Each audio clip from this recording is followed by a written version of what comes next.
पेटल आभाळ सार पेटला हा प्राण रे उठला हा जाळातून करपल रान रे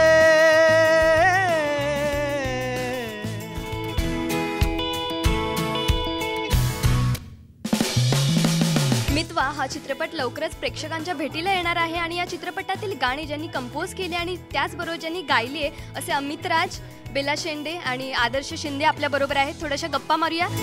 राजश्री मराठीमध्ये तुमचं प्रथम स्वागत. Thank you so much. मराठीमधलं हे पदार्पण अगदी शिखर गाठतंय. काय सांगणार या चित्रपटातील गाणं एक सॅड सॉन्ग तुम्ही दोघांनी गायलेलं आहे आणि ऑफकोर्स कंपोज केलेलं आहे, तर काय सांगणार? गाणं बेसिकली माझ्या डोक्यात एकच होतं की काहीतरी वेगळं करावं. सॅड सॉन्ग करतात देवा तुझ्या घाबराला तुम्ही सगळ्यांनी ऐकलं सगळं आहे, पण काहीतरी वेगळं करूया.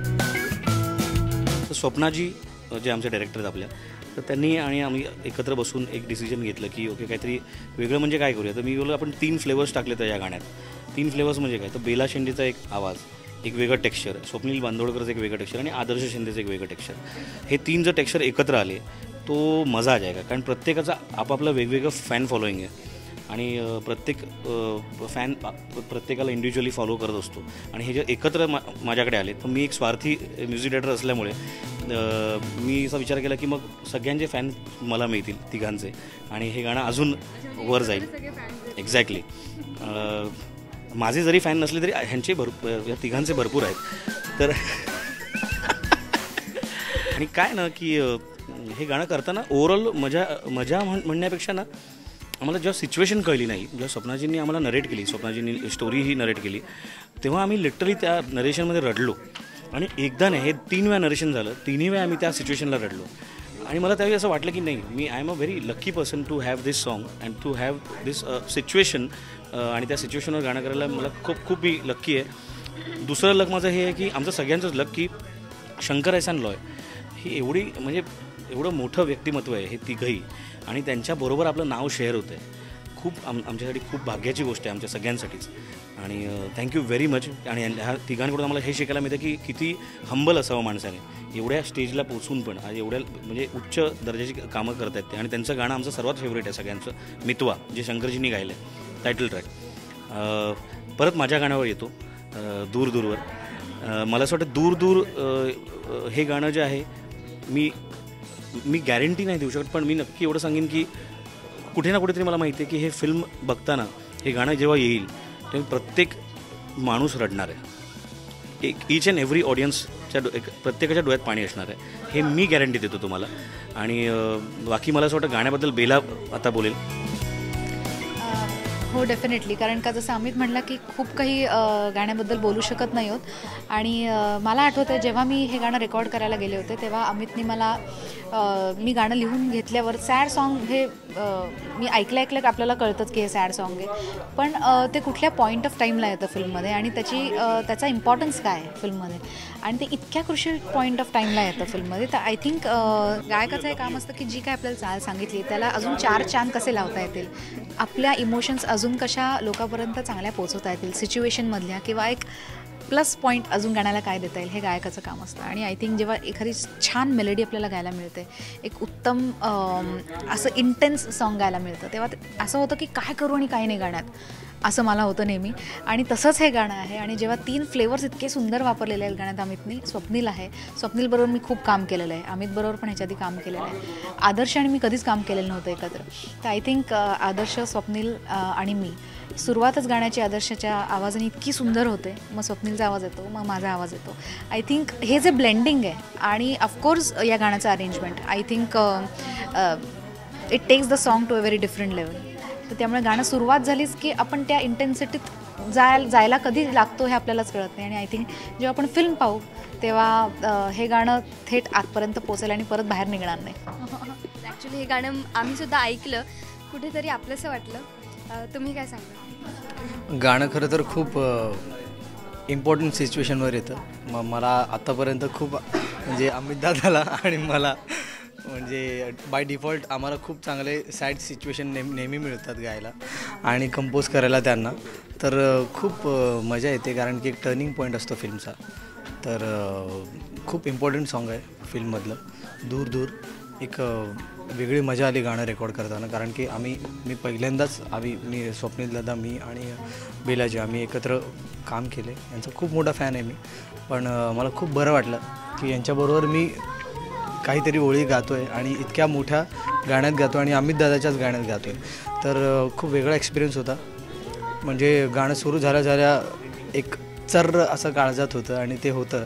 आणि ते तुम्हाला जसं देवा तुझ्या गाभाऱ्याला झालं होतं ते या गाण्यातही होणार एवढी मला खात्री आहे. आणि तुम्ही डोळे पुसणार गाणं ऐकल्यानंतर हे मला खात्री आहे याची.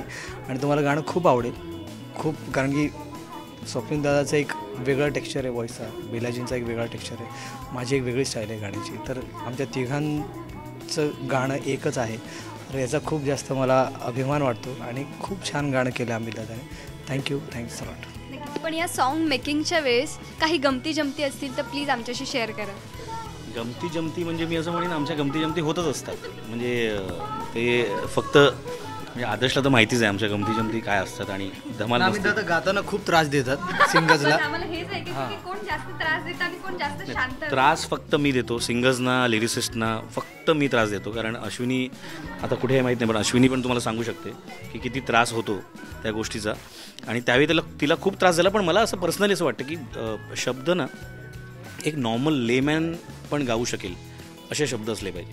म्हणजे देवा तुझ्या गाभाऱ्यालापासून माझं तेच एकच म्हणणं होतं की उगाच जबरदस्ती भारी भक्कम शब्द यूज करण्यापेक्षा जे सिम्प्लिसिटी असेल ती आली तर मजा येईल. त्यामुळं मी तिच्या पाठी लागतो. आणि तिला आता ती मला त्या मागे पण मला म्हणजे आता म्युझिक रिलीजपर्यंत ती आता मला शिव्या घालत होती की अरे अमित यार तू मला खरं अजून मी भरपूर काहीतरी लिहिलं असतं.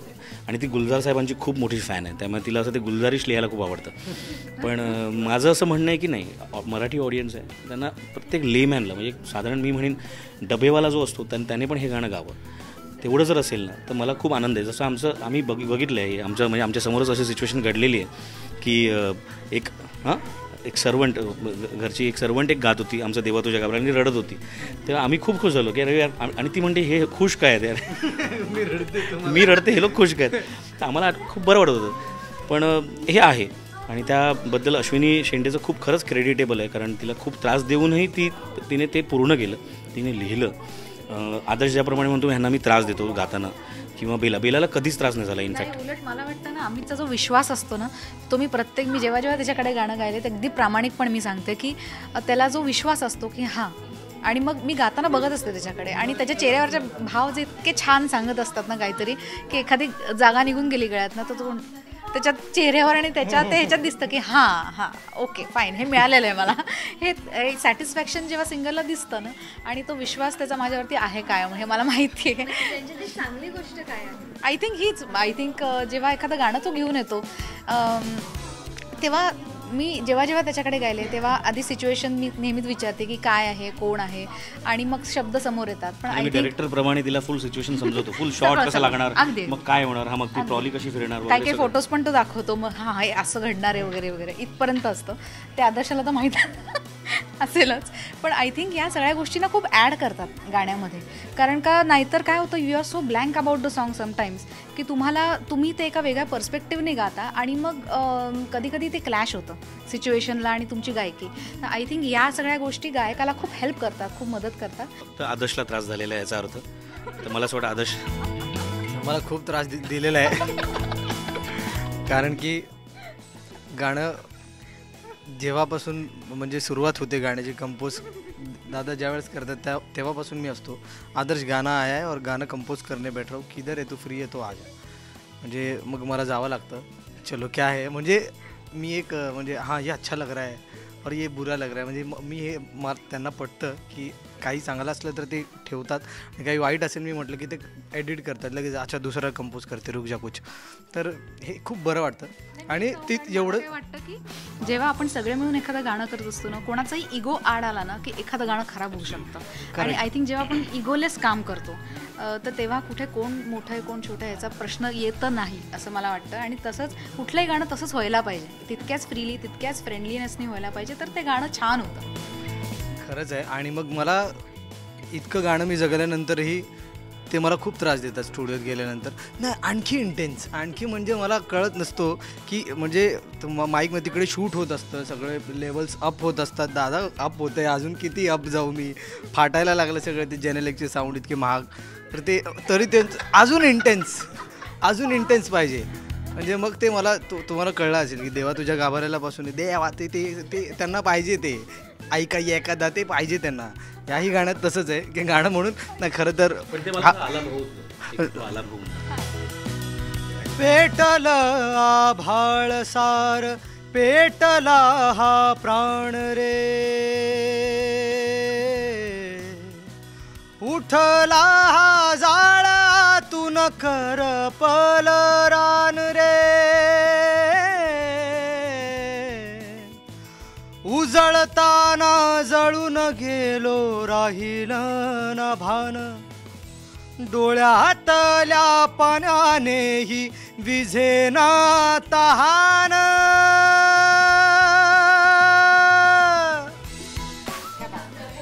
अशी ती ॲडलिब आहे. आता ह्याच्यात एवढं इंटेन्सनी मी गायलो तरी त्यांना अजून हवं असतं. तर तुम्हाला अजून ऐकायचं असेल तर ते गाणं ऐका, तेव्हा सर्वांना खूप मजा येईल.